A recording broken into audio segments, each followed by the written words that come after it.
Hello, class. My name is MicahSolomon. This is my discussion response for week number 2.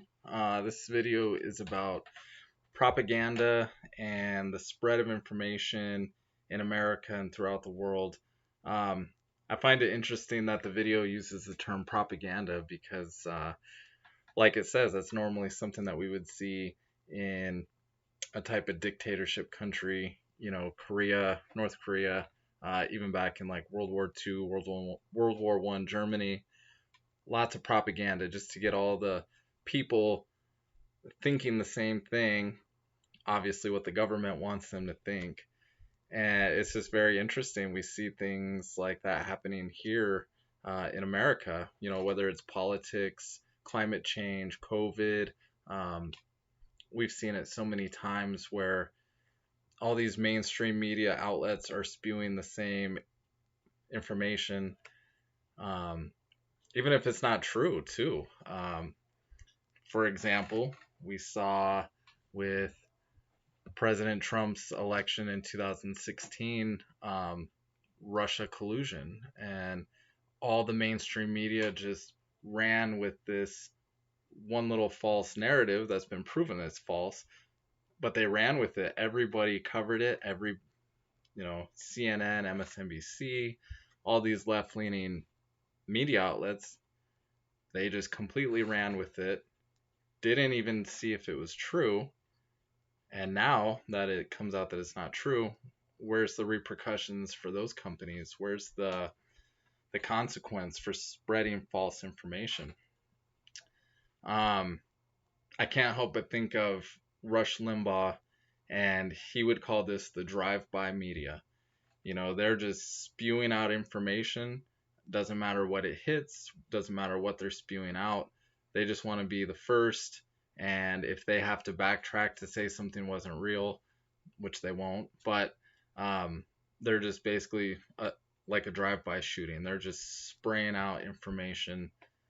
Maybe somebody will pick it up, maybe they won't. Um, but news now, it's just a race to be the first to report it. They want to be the first one. Doesn't matter if it's factual. They just want to be the first. Doesn't matter if it's Fox or CNN or MSNBC. They're both wings of the same bird, just like politics. It's a corrupt bird, corrupt wings, and media's in bed with politicians.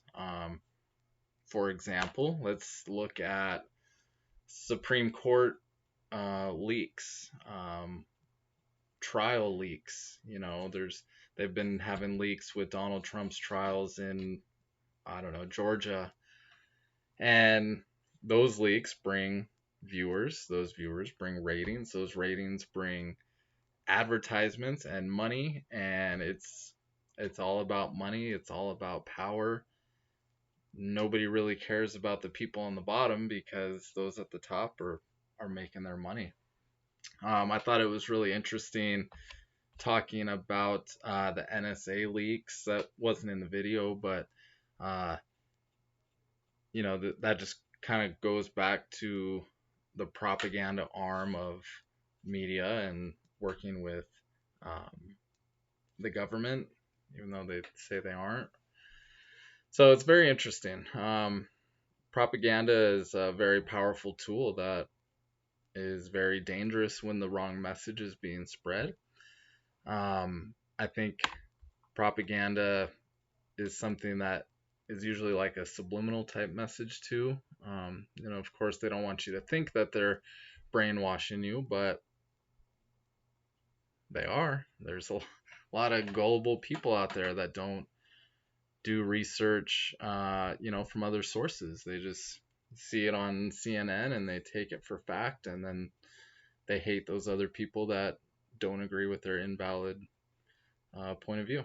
So propaganda, very dangerous, but it is everywhere. Thank you, class.